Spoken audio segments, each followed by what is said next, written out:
All right. Deep Rock All Galactic. right. Now this, boy, it's man. Dwarfs in So space. yes, in Deep Rock Galactic, you play as a dwarf, a traditional fantasy dwarf. You got a pickaxe. You go. You mine gold. That's your job. You're a dwarf, but it's in space. You are on this space station. Oh yeah, there's also 3 more dwarves with you. It is a So four-player those are co-op dwarf game. Yeah. Yep, that's pretty much the whole draw of the game. Now there's 4 classes here. I always play this one, the gunner, because he has a big gun, and I like gun dwarfs. These are my compatriots, and so there's like a big lobby, as you can see. There's all kinds of stuff to screw around with in here. We don't spend too much time, but like you can do stuff like turn off the gravity. You can kick those barrels around, and like your boss will yell at you for kicking the barrels all over the place. There's a bar because you're a dwarf, so you have to have beer. Yeah, and you get like bonuses for the next mission for drinking the beer. And you get the beer through collecting resources while you're in missions, and you can kind of buy a bunch of fun beers to like screw around. This one does something special when you drink it. Those character looks like Ganondorf. It kind of does. I was trying to go for like a Duke Harkonnen vibe. I'm trying to make my dwarf as ugly as fucking possible. But look, the red hair, the like chin. He looks like Ganondorf. He does look like Ganondorf. The green. Yeah. Well, he was more brown than green. Yeah, so this one blows you up a bunch. Well, that's true. But I think that dwarf just kind of looks like that. I was trying to go for the gravity turn off, but I didn't get there in time. Couldn't make it. Yeah. Yeah, it just kept pushing me away.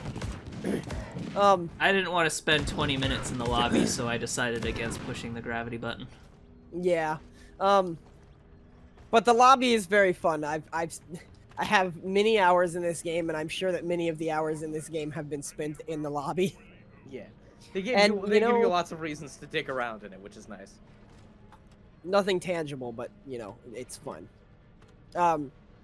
So there's a lot of different mission types. So there's, like, the regular mining mission, which we're going to do here, to just go and mine some morkite, which is the main... It's a resource that's only for mining missions.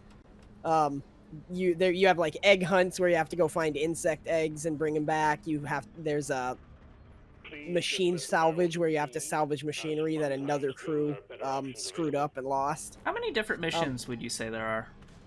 Let's see, I think Ballpark. there are like probably 8 or 9 different mission types, I think. And then of course each one will be different because there will be different numbers of them. All of the maps are always randomly generated, and the mission types are in different biomes as well. So and every hour, the missions that are available in each biome changes, so you're never going to have the same mission in the same biome necessarily twice. Even if it is the same mission, you'll have a different number of stuff, and there are also bonus missions which change, so it's, you know, the missions are pretty much random. Once you've been playing for quite a while, you get access to something called deep dives, which are basically like you do a random mission objectives just scattered in a large cave system. That's pretty cool. Yeah, but you have to promote one of your dwarves once, which is get all the way to level 25 in prestige. You don't lose anything for it; it just resets your level, and you get access to deep dives. Okay. So you do have to kind of play for a while to get it, but the main point of this game is just to go into a cave and shoot bugs and mine rocks. Yeah. This loading screen is really killing us here. Yeah, it was a very long loading screen. It was going crazy. Usually it loads a lot faster than that. Yeah, it is not. I think we're playing on the beta branch in this one, but yeah. I remember when I was waiting, like when this was live, and I was like, man, This is gonna be like several minutes of just staring at a loading screen, but oh well. Yeah, it's okay. It gives us kind of time to talk about it a little bit. So you can see in the here, you can see how many credits you're going to get for the main mission and the side mission. There's selectable hazard levels, which doesn't actually change anything about the map generation, just how frequently the bugs come at you. Oh, by the way, the place that you're going is plagued by giant alien bugs. You've mentioned that. Yep. What's the difference between the dwarves? Okay, so there there's is a 4 classes, gunner. right? Yeah, there's the gunner, the scout, the driller, and the Other one. engineer. Yeah. The engineer is pretty much just Torbjorn. I mean, like, he's got a shotgun and a turret, and that's it. He can shoot platforms. So everybody has a regular gun, a secondary, like a pistol. Pretty much everybody has a pistol. A traversal tool, which is not useful for killing stuff, but is useful for getting around, and a like special tool. So the engineer's traversal tool. The engineer's traversal tool is the platform gun. So the engineer can shoot out permanent platforms. His secondary is a grenade launcher and not a pistol. Yeah. Oh yeah, that's right. Yeah, so the engineer, you know, they are all pretty significantly different. Like, the secondary pistols aren't even the same pistols. Right. Like, I'm using a pistol that stuns things when I hit them, but, you know, like, somebody else doesn't, like, a gunner... So they all have different weapons. There's not a ton of overlap, which is nice. Yeah, there's pretty much no overlap, and this game is very much designed to be played multiplayer because, you're not going to be able to get to everything if you're alone. Well, they have ways to alleviate that if you do play it alone. There's a special little robot that follows you. But you're pretty much intended to solve how to get to things with multiple people. Like, some things, if you're a driller, you're just not going to be able to get to, or it'll take up so much drill fuel to drill through the wall to get to it that it's not worth it. Whereas if you have a gunner with you, the gunner has a zip line, so you can just zip line a couple of dwarves over there and get into the wall easily. So the traversal tools are like really the distinguishing features of the dwarves, because the bugs are there to impede your progress, but the main objective of the game has nothing to do with the bugs. It's to get the minerals. So you kind of need a good combination of those traversal tools, assuming you don't have all 4. Right. And so the traversal tools, the scout has a grappling hook. Yeah. The engineer has the platforms. The gunner has the zip line, and the what's the last one? Digger has the driller has the drill. Yeah, the driller has the drill, exactly. Right. So, you know, you're basically in every mission you're just going to the objective, but every once in a while it kind of has like a Left 4 Dead style AI director. So, the better you're doing, the more shit it'll send at you, you know, stuff like that. As you go along, and the longer you spend in here, it doesn't necessarily get more dangerous, like Risk of Rain, but you run a higher risk of dying because you're running out of resources. The only way to replenish your ammunition for anything is by getting a resource called Nitra, which is in every map, and you mine it out of the wall. But if you run out of ammo, like, you're screwed. You cannot fight bugs off with just your pickaxe. So you pretty much have to go out of your way for every bit of nitra you see. And then gold is another resource that's in every map. You're a dwarf. You want gold. It's gold. You know why you want it. It's money. And then there's these, in game, what is the gold for? The game, the gold gives you credits at the end of a mission. So the more gold for every 1 gold you collect, I think you get 2 credits. And what are the credits? And the credit is used for purchasing weapon upgrades, skin, pretty much everything. You need it to purchase literally anything. In addition to gold, you need, like, this kind of mineral that I'm mining right here. Every mission will have 2 of 6 of these special minerals. You need these special minerals to upgrade your weapons, to unlock skins, pretty much everything. Different combinations of amounts of them. So you're always encouraged to stop for everything you see, except for that stuff, because that's just health. Only if you need it. But almost every mineral you see is, like, you want to stop to get it, because you're going to need it for something at some point. Right. Which is kind of what makes this game fun to really just mindlessly play, because even if you are just like doing whatever mission, you're not on like a special quest, or you're not like farming for anything specific, you just kind of, the game is fun to play, and you're getting something towards something at all times, you know? Yeah, it's kind of like a treadmill kind of idea. Yeah, except it's not like, oh, I have to get more because this. It's just like, okay, well, since I'm playing, I'm getting something that I can use in the future for some things, you know? They're constantly adding skins, but I haven't really seen them add too many different things. Of course, towards the different like weapons and stuff. Yeah, but this is the 1.0 release, so who knows what they'll add in the future from here. Yeah. Towards the end game, there's also like randomized mods that are like resource sinks. You kind of like roll them, so like if you're out of stuff to spend those resources on, you still like you won't run out of stuff to spend those resources, basically. Right. Because the randomized mods are like side grade mods. They'll usually either do something really good and really bad, or kind of good and kind of bad. They're side grade mods for your weapons, so you can always get a better one, basically. Right. But that is quite at the end of the game. At the base level, even though, the game is just very fun to play. Like, there's all that metacrafting and stuff, but when it really comes down to it, I kind of just like being a dwarf and running around in a cave and grabbing minerals. It's almost like a miniature puzzle to solve how best to get each mineral node. Like, is it useful? Like, do I want to use my zip line to get over to that bit of nitra, or do we just want the like Sileth up there is a scout, so yeah, we'll just use a platform and he will do it, and I can conserve my zip line, because I only have 4 of those zip lines for everybody, but you have like 28 platforms, so it's way better to use that. Right. And every mineral that you see is pretty much like that, unless it's near the ground. It's like, how best can we get to doing this?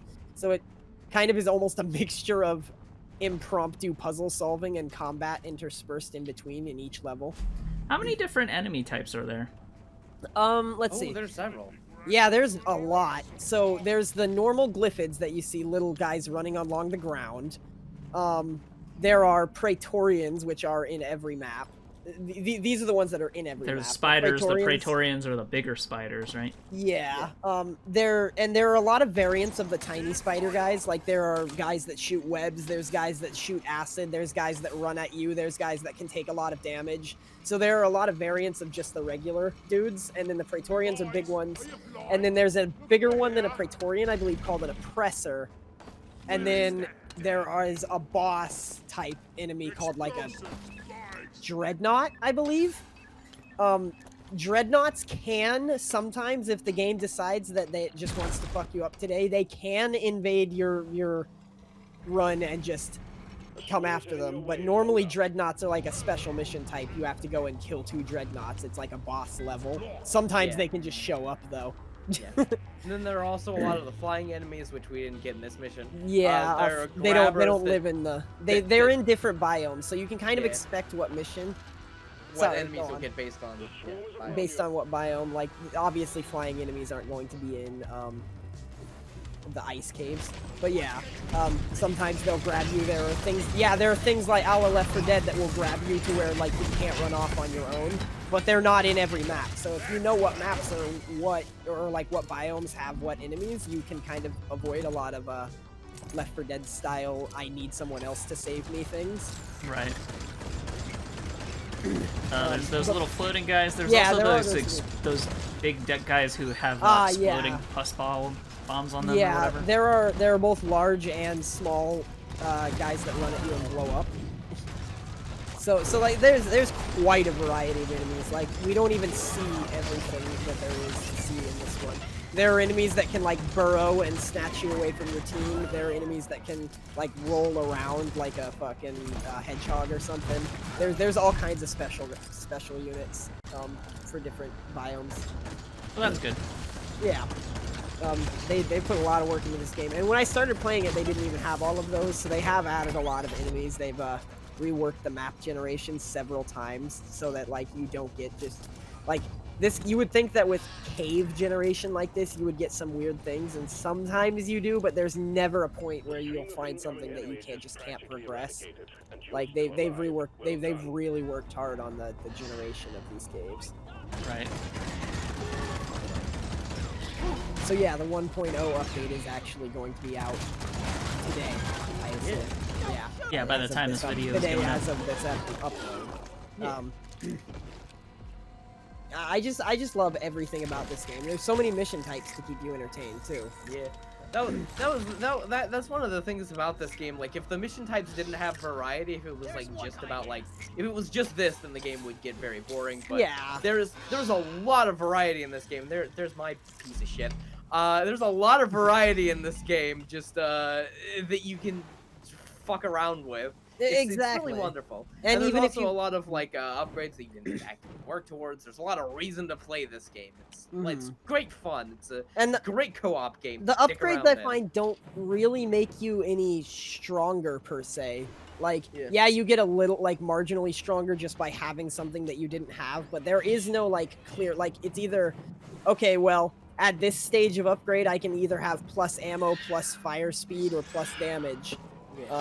But a lot of them aren't even like that blatant. Like, some of them are like, okay, your bullets now explode, or you have a better chance to light things on fire with your flamethrower. Yeah. So a lot of the upgrades are like, I wouldn't say well balanced exactly, but like unnecessary to be super well balanced, because they're all side grades to your original weapon. And another thing is, like, when it comes to like multiplayer games, I feel like there are like a couple different kinds. Specifically, there are a lot of games where it's like, okay, team play is required and you have to constantly be thinking. And then there are games that are like, okay, well, this game to chill out and fucking do whatever while you're playing it. This game has a good mix of both. It's mostly just chill out and do whatever when you're playing it, but every once in a while a big bug will come and try and fuck on you, so you just have to go in to play the video game mode. But then, a lot of times you can, like, go on a mission, get your dwarf really drunk, and also be really drunk in real life, and make the games much harder for yourself, and you'll still be your fine. Teammates, Thel. And your teammates, especially your teammates. But, yeah. Yeah. This is why we play on a low hazard level with Thel. Yeah. But yeah, like, if you play together with the same people often enough, you'll just kind of start to realize, okay, well, they're not going to want to use their stuff to get that stuff up there, so I guess I'll use mine. And you start getting used to other people's like what they want to focus on, or what they exactly. Much more so than if like you were to play all of the classes yourself, because people kind of get different ways to play their classes, I've noticed. Yeah. Like, one of the things that I always do if I have a driller on my team, or I always try to do, is to have the driller drill back to the drop pod, but like to just drill through solid rock when we're escaping from the planet. Which I can explain that in a second, but I'll finish the thought. I don't know if we're gonna have that footage in here.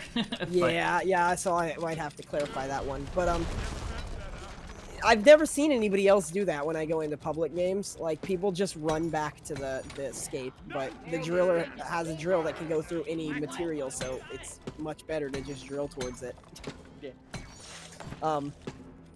But you know, so you can just kind of play all the classes however you want, because the driller is not bad by any means if you don't do that. Like, that's not the only reason to take him. He's very good because you can get around places and dig through everything, as you could imagine. Now, but everybody can still dig through stuff like by themselves. It's just a much bigger time investment. Obviously, as you've seen so far, all of the dwarves have a pickaxe that you can mine through pretty much everything with enough swings. The driller does it instantly, though, so... Yeah. You see, we're all, like, running around trying to puzzle out how to get to that, how to get to that one bit of gold there. Made it. Oh, yeah. So, there's also a lot of customization options, like, tons. Like, there's, like, 100 hairstyles, beard styles, sideburns, beard and mustaches don't have to match. Like mix and match all kinds of like facial features and stuff. There's a lot of customization, but you have to farm for the minerals and the credits to buy the customization options. You can make yourself look like Ganondorf. You can make yourself look like Ganondorf. I am very upset every time I look at Thel's dwarf because he doesn't have a beard, and I don't know what kind of dwarf doesn't have a beard. We've The made ugliest bastard I could make. You know, it's kind of funny that Thel was trying to make the ugliest character he could and accidentally made Ganondorf. Yeah. I feel like that's I feel like that says something about Ganondorf there. Yeah. Like a fat Ganondorf. Yeah, right. Like a short King Ganondorf. A short, fat Ganondorf. Like a Ganondorf who's in the same style as everyone else in Wind Waker. Yeah. All right. So, is there anything else that you wanna talk about? Oh, I didn't even know there was a map button. Oh yeah, Oh, yeah. there is a terrain scanner. I can't really think of anything off the top of my head. Oh, I could go over some of the mission types. Oh, there's that exploding guy. Yeah, there's that bulk detonator. Sometimes these guys are a different type of bulk detonator. They're called like something slightly different, like glyphid bulk destroyer or something. Those ones will explode, and every bit of terrain it takes out turns into mineable gold. So those ones are very nice. But of course, if they hit you once, you die in one hit. Yep. You see, 2 dwarfs down. Oh, also, it has a pickup mechanic, like Remnant or Left 4 Dead, but the dwarves will never, ever, ever bleed out. Like, everybody gets downed all at once, or not at all. Like, you can't have a dwarf die on a mission and just not be in the game anymore. Which I really like, because I hate it when that kind of stuff happens and I just don't get to play the game anymore because I died and my friends couldn't get to me in time, you know? Yeah. Depends on like what kind of game it is, and based on this kind of game, it's like, why would you even bother with that? Yeah, exactly. Some of the mission types that they do have, though, I want to mention a few of them. So there's this Morkite mining mission. There's also a mission to go and get like eggs out of walls, and every time you get an egg, you have to fight a swarm while like hauling it back to the mule over there that you deposit every mineral into. There's like boss fights where you have to kill 1 to 3 of the largest enemies, dreadnoughts. There's also a really enjoyable mission type for me called a quark mining or something. It's like some made-up mineral, of course, but you get, instead of having a mule follow you around and you explore a cave system, you get like a central base of operations called the mine head, which has some turrets and stuff on it. And you have to go out into the cave and bring like an object that you have to carry in your hands. It disables your guns and everything. You have to carry it back to the mine head. Those ones are particularly fun for me just because I really like the going and fetching them. I don't know what I like so much about them. I think maybe my class is very good for them because I can just make a web of zip lines. But there's a huge variety in the mission types, and you just pretty much will never run out of stuff to do. There's also a big perk system, which you just get perk points by doing like achievements. So your dwarf kind of does get stronger a little bit over time, but I don't think your dwarf ever gets strong enough to just grind until you win. You definitely have to get better at the game to challenge the more difficult missions. Right. That's probably about all I have to say about it. It's very good. I'd recommend this to literally anybody. Well, anybody maybe who has at least one friend to play with. Yeah. It's not super. It's fun with 2 people. We ran with 4 dwarves here, but if you like, any of the 2 dwarves have good ways to synergize with each other. So, it's fun with 2 people, 3 people, 4 people. And it can be fun alone because you have different mechanics for getting stuff, but it's a little more boring alone because the whole point is to play with people. Right. Honestly, I think that playing alone is actually easier than playing in multiplayer because the little robot it gives you can fly and pick you up infinitely, and like it's basically cheat mode, but it's because there's no other way to really be able to play this game without something like that alone. So Right. yeah. And co-op games that are designed around being co-op games tend to be better for it. So. Yeah, Oh, yeah. exactly. Yeah. All right. So that's just about it, right? Yeah, definitely. Yeah. All right. So leave a like on this video. Comment on it if you have anything to say about how hideous Thel's character looks. Yes. Subscribe to our channel. We have an active Discord if you like to talk to us there. We all check it pretty regularly. If you want to support us directly, we have a Patreon that you can join and stuff. And then also Dalsson regularly streams on Twitch, so the links for that will be in the description as well. Thanks for joining us again, as always, and remember... Stay beautiful.